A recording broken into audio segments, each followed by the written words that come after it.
Selamat pagi rekan-rekan semua. Sudah pada masuk semua? Nah, Anda boleh screenshot ya teman-teman ya. Ini adalah step selling.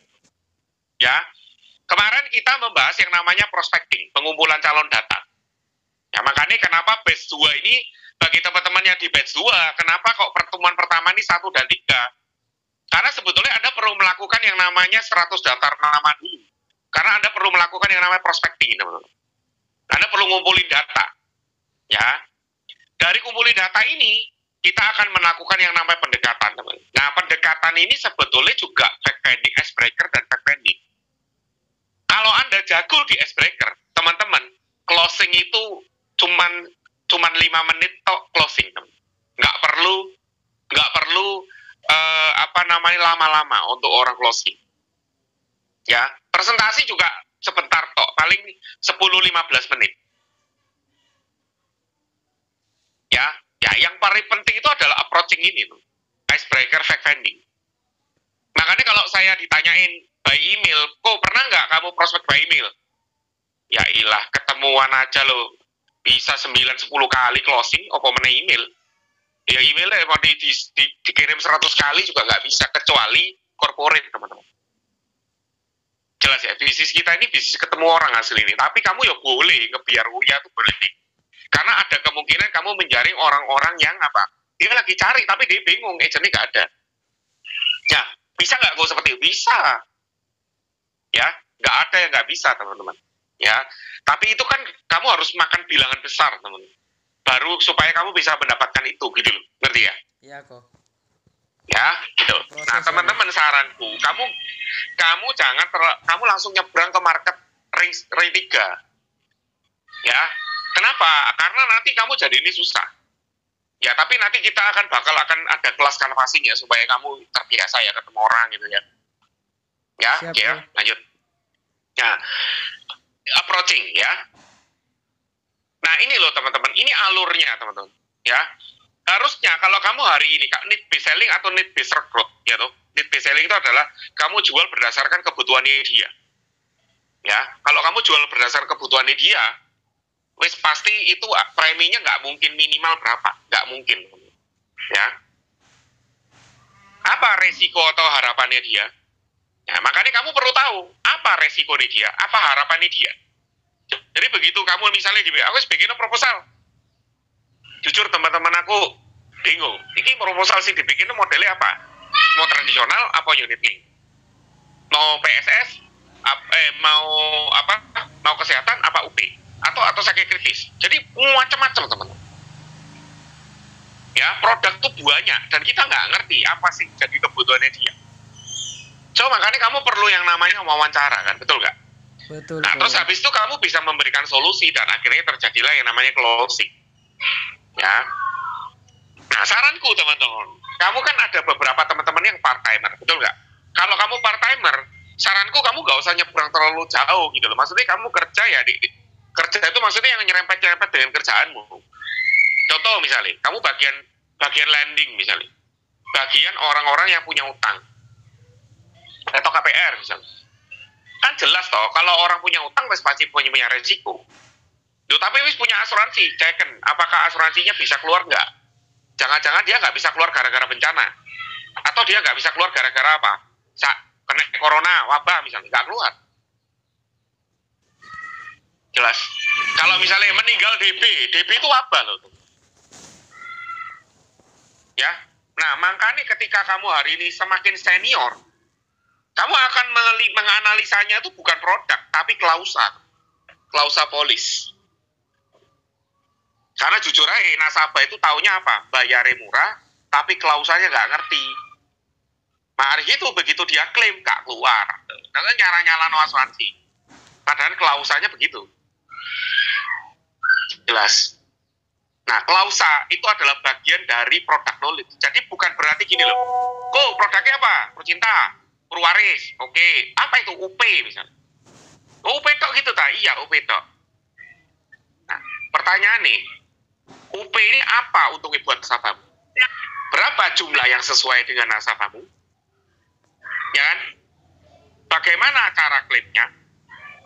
Bagaimana syarat apa yang membuat itu tidak keluar, apa syaratnya supaya itu keluar, itu harus tahu semua, karena itu adalah bagian dari product knowledge. Contoh ya, contoh. Saya ini sering kali teman-teman ya, jualan apa namanya, saya dulu pernah beli ya mobil HRV. Kalau sales kelas rendah ya. Ya, sales kelas rendah ya teman-teman ya. Itu yang dijual kan mesti apa? Barang itu. Pasti ditawari itu murahnya dulu, betul nggak? Kok gak ambil Brio, aku popong diskonnya banyak, gini-gini ya. Itu untuk mancing pertama kali. Padahal orang itu bukan beli, aku jujur teman-teman suruh beli Brio, aku gak mau. Karena apa? Itu lihat tobrokan sing nobrok, sing nyetir mati juga gitu. Ya, karena mobilnya tipis banget. Jadi ya. Ya, jadi kamu harus lihat gitu loh, bahwa kebutuhan orang tuh beda-beda. Harusnya kamu cari, kok ada nggak planning misalnya ambil mobil baru gitu. Oh, nggak ada. Oke, kok misalnya kok ambil mobil baru, kira-kira kok ini sukai family car, apa kok ini ini apa namanya mobil-mobil sing city car yang kecil-kecil. Itu dulu kan pertanyaan ini secara umum dulu, betul nggak? Ya kan? Oh ya, aku ini sing penting gede. Nah, wes sing penting gede, jangan ditawari Brio teman-teman. Ini kan jadi ini gak cocok. Gitu ya? Betul nggak? Oke. Oh yang besar ya kok ya. Mau berapa seat kok? Ya Isa ya 5 lah, minimal 5 lah ya Isa seat. 5 seat. Tapi kalau Isa ya maksudnya barang ini ya sing elegan, sing apik gitu loh. Waktu aku pribadi sendirian juga gak terlalu gede. Ya tuh biar lincah kan di dalam kota-kota lah. Kuku ini mau pakai mobilnya kota-kota apa luar kota? Ya kebanyakan kota-kota, tapi kadang keluar kota juga. Oke. Ya kan? Nah, di tempatku ini ada beberapa kok harusnya. Kalau tipe yang begitu yang sesuai dengan kuku, ada Odyssey, ada HRV, gitu, ada Mobilio. Ya ini kan mulai menjurus loh teman-teman, betul nggak? Ya. Atau yang atas lagi, yang harganya 1 miliar lebih kan gitu kan. Kalau koko suka nyaman yang mana mobilnya? Oh, aku mobilnya nggak mau, misalnya ya teman-teman. Loh, kenapa kok? Ya soalnya tipis body nih. Misalnya. Oh gitu ya. Kenapa aku gali lagi lebih dalam? Oh, berarti orang ini sebetulnya misalnya aku soalnya aku juga penting no safety misalnya. Bener ya? Nah, itu delete, mobilio delete misalnya. Ya. Terus pilih apa lagi kan gitu kan. Nah, terus sampai satu titik kan HRV misalnya, kok HRV. Kamu percaya nggak teman-teman? Banyak loh fitur-fitur yang nggak pernah dijual sama sales. Padahal fitur-fitur mobil itu bagus-bagus teman-teman. Ya. Nah, itu mereka nggak belajar product knowledge sampai dalam. Tak tanyain kan salesnya, itu mau ganti warna. Warna itu kan bisa hijau, bisa ungu, bisa merah. Gimana cara ganti? Simple loh tanyain teman-teman. Oh gitu ya. Kok tak tanyain lah, nggak ngerti kan? Ngerti? Itu langsung basement teman-teman. Itu gak trust orang ini mas. Ya, si simple itu loh produk. Kamu dia tanya, ya apa cara claiming? Ya apa ya kok ya? Mati wes kon. So kamu join belajar bener-bener sampai dalam. Berarti kayak itu bagian dari product knowledge teman-teman. Ya apa fungsi ini apa untungnya buat nasabah, apa fungsinya buat nasabah, bagaimana cara menjalankan produk itu, maksudnya klaimnya gitu ya. Apa yang menyebabkan produk itu nggak keluar? Terus fungsinya untuk nasabah itu apa? Nah itu sih perlu kamu sampaikan. Ya itu adalah bagian dari product knowledge. Ya misalnya kamu jual kesehatan, kok aku jujur aku nggak ngerti kesehatan. Oke, kesehatan tuh kayak gini.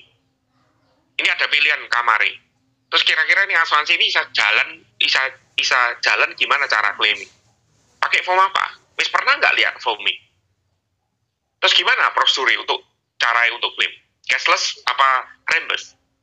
Kapan kita harus cashless? Kapan kita harus reimburse? Ngeri, ya? Jelas ya teman-teman ya? Ya itu adalah bagian dari product knowledge, ya? Jelas ya? Oke, lanjut.